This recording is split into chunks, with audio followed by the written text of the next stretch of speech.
네, 황교안 전 총리 체포 현장 분위기 보셨습니다. 오늘 새벽에는 조태용 전 국정원장이 구속됐습니다. 윤석열 전 대통령의 비상계엄 선포 개혁을 사전에 알고도 국회에 알리지 않은 직무유기 등의 혐의입니다.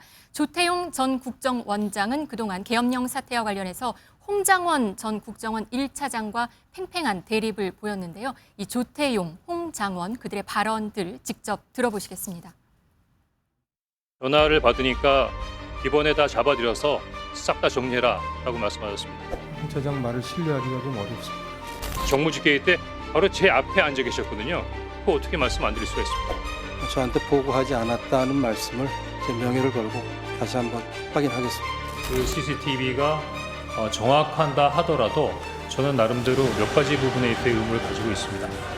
저희가 확인을 해보니까 11시 6분이면 홍장원 차장은 거리가 아니고 청사에 있는 본인 사무실에 있었습니다. CCTV로 확인을 했습니다. 네, 이번엔 경제 소식들 전해드리겠습니다.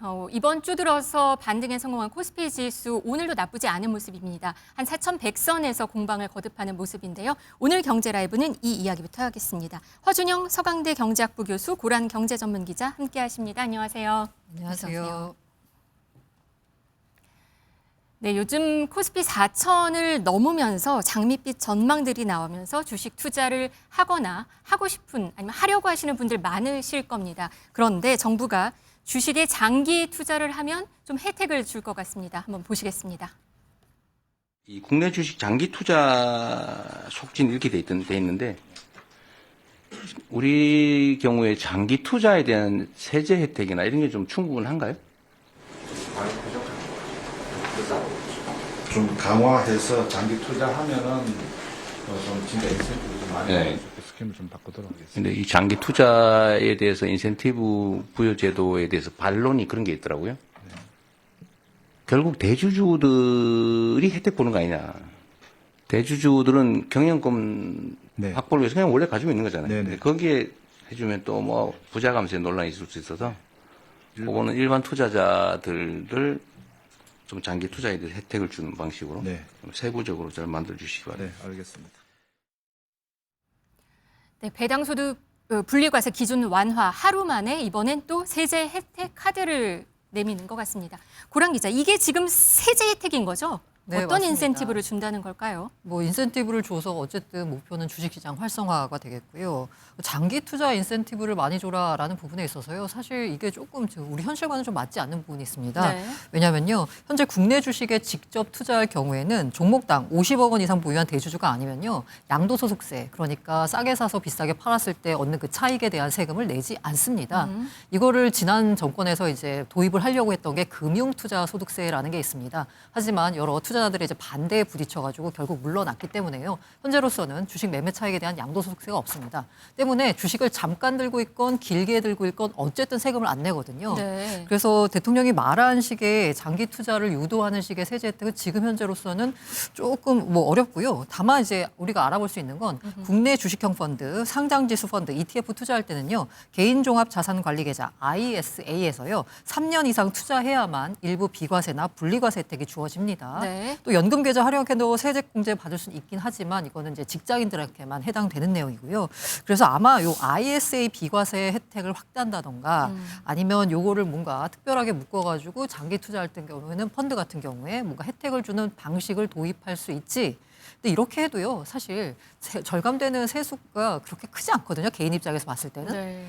그래서 아마 이게 만약에 정말로 의미가 있으려면 장기 투자했을 때 세제 혜택을 줘라라는 게 의미가 있으려면 앞서 말씀드린 금융투자소득세 같은 주식 양도 차익에 대한 세금을 매겨졌을 때 아마 이게 의미가 있을 것 같습니다. 그래서 어쨌든 이 주식시장 활성화를 위한 각종 대책을 정부가 다 고민하고 있다 정도로 보시면 될 것 같습니다. 네, 주식시장 활성화를 위해서 정부가 여러 대책을 고민하고 있다라고 해석을 할 수 있을 것 같은데 여하튼 주식에 장기 투자한 거에 세제 혜택을 주거나 하게 되면 사실 주식 투자하는 사람들이 더 많아질 수 있고 그 유동성 덕분에 코스피 지수 더 올라갈 수 있는 거죠. 그걸 기대를 하는 거죠. 네, 코스피 지수도 올라갈 수 있고 기업들 입장에서는 지금 문제가 뭐냐면 너무 단기적으로 자금이 들어왔다 나갔다 하는 부분도 있거든요. 네. 그런 측면에서는 우리나라 당일 매매 비중을 보니까 2020년 이후에 코스피는 한 40%가 당일 매매고요. 아, 거의- 40%가 네, 당일 매매요? 네, 당일 매매고요. 예, 하루에 사고 사로급팔고요. 네. 코스닥은 55% 지금 비중이 꾸준히 유지되고 있더라고요. 네. 그런 측면에서는 이제 장기 투자로 가는 것이 우리나라 주식 시장을 좀 더 활성화하는 방편인 동시에 기업들에게도 주식 시장을 통한 자금 조달을 조금 더 안정적으로 할 수 있게 하는 어떻게 보면 경제 선순환 구조를 만드는 하나의 방법일 것 같습니다. 네, 그러니까 코스피 5천 드라이브를 걸고는 있다. 이거는 확실한 거죠, 지금 상황이. 예, 상황은 주식 시장을 어떻게든 조금 더 활성화시키려고 하는 정부의 기조는 예, 확실한 것 같습니다. 네, 그런데 지금 빚을 내서 주식 투자하는 규모가 그러니까 일명 B2라는 게 사상 뭐 최대라고 합니다. 시중은행 신용대출 잔액 봤더니 이달 들어 일주일 사이에 1조 2천억 원이나 급증했다고 합니다. 이게 주식 투자를 하는데 쓴 돈으로 추정이 되는 게 상당 부분이 된다는 건가요, 이게? 일주일간 증가액이 아까 네. 1조 1,000억 정도 되거든요. 네. 그런데 10월 한 달간 늘어난 게 9,200억이에요. 그러니까 아. 일주일 사이에 한 달보다 더 늘어난 거죠. 그러네요. 그리고 저 신용대출 중에 이제 눈여겨볼 분이 뭐냐면 신용대출이 되게 다양한 종류가 있잖아요. 네. 그런데 급전이 필요할 때 야, 내가 잠깐만 뺐다가 쓸래라고 할 때 쓰는 그 신용대출 종류가 뭐냐면 마이너스 통장입니다. 요거 잔액이 1조 659억 원 급증해서요. 신용대출 증가액의 거의 대부분을 차지했습니다. 네. 그러면 이 사이에 무슨 일이 있었냐를 아하. 보자면요. 이달 들어서. 네, 이달 들어서 네. 무슨 일이 있었나요? 수요일 혹시 기억하시는지 모르겠지만 검은 수요일이었군요. 예, 맞습니다. 네. 그때 매도 사이드카가 발동이 되면서 심지어 3,900선까지 내주기도 했거든요. 네. 자, 이때 개인들 입장에서는요. 사실 그간 국장 탈출은 지능순이라는 말이 나올 정도로 국장에 대한 신뢰감이 바닥이었습니다. 네. 그런데 이게 코스피 지수가 슬금슬금 올라오더니 어느덧 4,000선을 돌파하고 10만 전자, 60만 닉스 뭐 이런 얘기까지 나오니까 지금이라도 타야 되는 거 아닌가? 라고 하고 있는데 지수가 조정 없이 계속 오르고 있어요. 네. 매수 타임을 못 잡고 있다가 이날 오히려 급락을 하니까 야 지금이 들어갈 때다라고 하면서 급하게 마이너스 통장까지 만들면서 투자에 뛰어들었다라고 보시면 될 것 그날 같습니다. 생각해 보면 개인 투자자들 사들인 규모가 상당했던 것 2조 같아요. 7천억 정도 뭐 이렇게 2조 원 넘게 네. 외국인은 2조 원 넘게 파는데 개인은 그 물량을 그대로 받아냈거든요. 네. 그러면서 이제 막판 낙폭을 상당히 줄이기도 했고요. 이 코스피가 3,800대까지 폭락한 5일 하루에만 보니까요. 5대 은행의 마이너스 통장 잔액이 6,300억 정도 불어났습니다. 그렇다면 이 돈이 다 어디로 갔을까? 뭐 급하게 뭐 누구가 다 많이 다치거나 이러진 않았겠죠. 네. 다 주식 투자 자금으로 흘러 들어갔다라고 볼 수 있을 것 같습니다. 신용대출 금리를 봤더니 주택담보대출 금리보다 더 낮더라고요. 한 3-4% 정도 온 네네. 것 같아요. 근데 이게 아까 네. 4% 말씀하시는데 이거는 이제 굉장히 직장이 좋으신 신용이 이제 좋으신 신용대출, 분들 얘기고요. 예. 대충 보면 한 5%좀 왔다 갔다 하는 것 같아요. 네. 그런데 그 지금 보면 신용대출 금리가 특별히 싸다라고 보기보다는 주담대가 주담대가, 조금 비싸졌다라고 네. 보시는 게 맞을 것 같습니다. 네. 여기에 지난 7일 기준으로 봤더니 증권사의 신용 융자 잔액이라고 있는데 이게 26조 2천억 원에 달했다고 합니다. 이 말은 신용 융자라는 것은 증권사 고객이 보유 주식을 담보로 자금을 빌려서 투자를 하고 아직 갚지 않은 금액인데 이 금액 자체가 4년 만에 최대라고 합니다. 이게 또 의미하는 게 있을 것 같습니다. 그러니까 결국은 이제 일부는 지금 빚내서 투자를 하자라는 거고요. 얼마 전에 금융위 부위원장도 레버리지 투자라고 했다가 그거 사과하는 네, 표현을 사과하는 일도 있었는데요. 지금 전반적인 분위기가 국장에 지금 안 들어가면 바보다라는 생각들을 점점 하고 있는 것 같아요. 한편으로는 반가울 만한 일이죠. 왜냐하면 그동안 우리나라 증시, 딴 나라 증시들이 뜰 때는 안 뜨고 같이 조금 뜨려다가 우리나라 증시 가라앉고 맞아요. 이런 일들이 굉장히 네. 많이 벌어졌었는데 오랜 동안의 모멘텀을 갖고 올라가는 거 환영할 만한 일이지만 한편으로는 저희 증시 특징을 잘 보면 시총 30% 차지하는 반도체 주가가 굉장히 뜨겁습니다. 네. 그래서 주가 자체는 굉장히 많이 올라가는 것 같은데 저희 작년 말에서 올해 지금까지 떨어진 종목이 한 1,000종목 정도 되거든요. 그만큼 떨어질 때는 또 같이 떨어집니다. 네. 그래서 그런 측면에서는 빚내서 투자하시는 부분들에 대해서 분명 위험성도 있는 거 좀 알아두시면 좋을 네. 것 같습니다. 특히 2030 계좌가 많다고 하는 소식도 들립니다. 이거 B2 조금 위험한 거죠? 지금 말씀해 주신 네, 아무래도 소득이 좀 약한 구간에 있는 게 어떻게 보면 사회생활 바로 시작했거나 시작하기 이전에 2030들이 많은데요. 그렇게 됐을 때는 사회생활 시작할 때 이미 빚을 지고 시작할 수 있는 가능성도 있기 때문에 네. 이런 부분들에 대해서는 사실 좀 조심스러운 부분이 있을 것 같습니다. 네, 뭐 코스피는 4,000 훌쩍 넘고 뭐 7,500까지 간다는 얘기도 있고 또 일부 외국계 증권사 어제 보니까 JP모건은 6,000까지 제시한 것도 있더라고요. 이렇게 장밋빛 전망들이 나오니까 그런 것 같습니다. 하지만 B2는 좀 조심을 하셔야 될 것 같습니다. 그런데 코스닥은 코스피와는 좀 모습이 많이 다른 것 같습니다. 이 뭐 새로운 정책이 실행이 되면 코스닥에 있는 기업들도 혜택을 볼 것 같은데 코스닥은 코스피랑 좀 움직임이 다른 것 같습니다. 사실 코스닥은 개인 위주의 시장이라고 보시면 됩니다. 네. 코스피는 이제 외국인 기관 중심이라고 보시면 되고요. 그래서 최근에 한 조사를 봤더니요. 증시가 지금 코스피가 4천을 돌파할 정도로 상승했는데도 불구하고 투자자가 돈을 번 사람이 절반이 안 됐어요. 왜냐하면 코스닥 투자를 이제 많이 했기 때문이고요. 코스닥의 특징 중에 하나는 개인들이 많다 보니까 급등도 있지만 급락도 있고요. 특히나 이제 실적 중심으로 시장이 움직일 때는 코스닥 기업의 경우에는 실적이 받쳐주는 경우보다는 이제 꿈을 먹고 사는 경우가 많거든요. 네. 근데 코스닥 기업의 주가가 별로 좋지 않습니다. 게다가요, 지금 이제 코스닥 시장이 처음 출발할 때 그럴 취지가 아니었지만 지금 현재 벌어지고 있는 모습을 보자면요.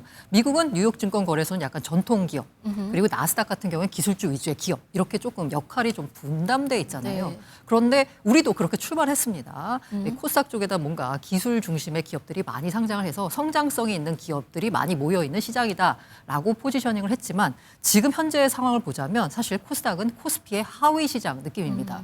그리고 코스닥 상장 기업이냐 코스피 상장 기업이냐에 따라서 기업의 약간 평판도 달라지는 거예요.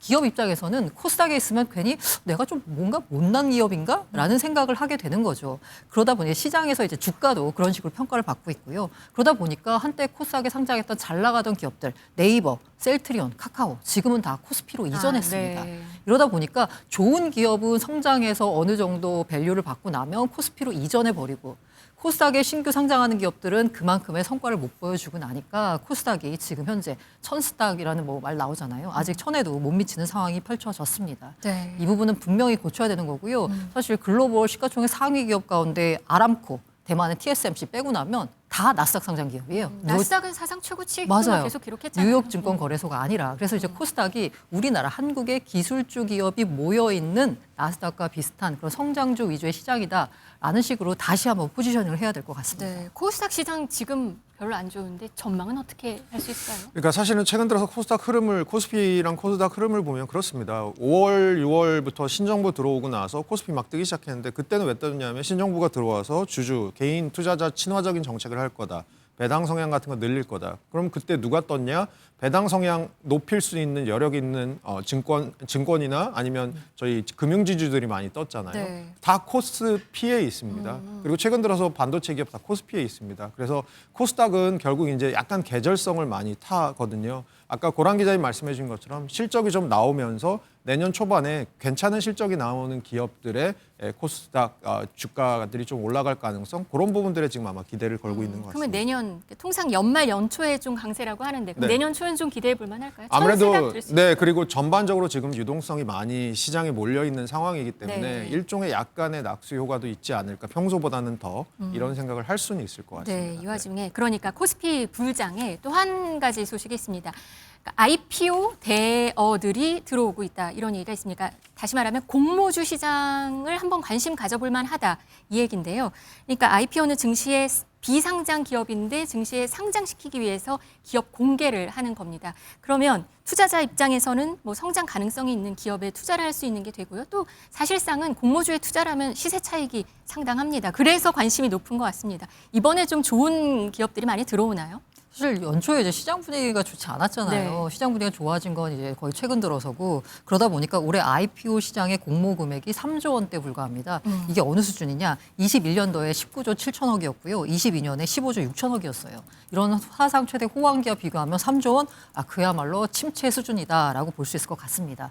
그런데요, 이 IPO 같은 경우에는요, 현재 증시 상황이 좋아야지만 좋은 기업들이 많이 들어옵니다. 왜냐하면 증시 상황이 좋을 때요, 그때 상장해야지 기업 입장에서는 재가치를 받을 수 있습니다. 만약에 증시 상황이 좋지 않으면 기왕에 상장할 때 재값을 못 받거든요. K뱅크 같은 경우에도 상장을 신청을 했다가 다시 철회를 했다가 다시 지금 또 신청을 한 상황이고요.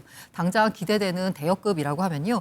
K패션 업체, 무신사, 지금 10조 원 규모로 상장하려고 지금 준비하고 있고요. 네. K뷰티 브랜드 구다이 글로벌이라고 하는데 여기 뭐 조선 미녀, 티르티르 같은 이제 브랜드 보유하고 있는 것들 여기도 상장 기업 가치 10조 원을 목표로 상장을 준비하고 있습니다. 그리고 22년 이후 잠정 중단한 CJ 올리브영 여기도 지금 시장 상황 좋기 때문에 게다가 CJ 올리브영이 최근에 그 K뷰티 바람을 가장 수혜를 보고 있는 곳이잖아요. 여기도 상장 재추진을 검토하고 있습니다. 네, 주식 얘기하니까 이 얘기 하나 좀 말씀드리고 싶습니다. 사진 하나 같이 보시겠습니다. 70대 개인 투자자인데요. 서울대병원에 비트코인 1개를 기부했습니다. 교수님, 보통 우리 기부하면은 금액이 뭐 0000, 그러니까 금액이 써 있는데 그냥 비트코인 1개네요. 네. 이 사진이 주는 좀 의미가 있을 것 같습니다. 그러니까 이분이 이제 김거석 씨라고 하시는 분인데 이분 스스로가 가상자산이랑 인공지능, 양자컴퓨터, 미래기술 분야에 관심을 가지고 투자해온 개인 투자자입니다. 그래서 어떻게 보면 상징적으로 1억 5,700만 원 정도의 시세가 있는 비트코인을 그냥 1억 5천만 원 정도를 기부하셔도 됐었을 텐데 네. 본인의 이런 성향도 묻어서 또 이렇게 비트코인 하나를 기부를 한 것 같고요.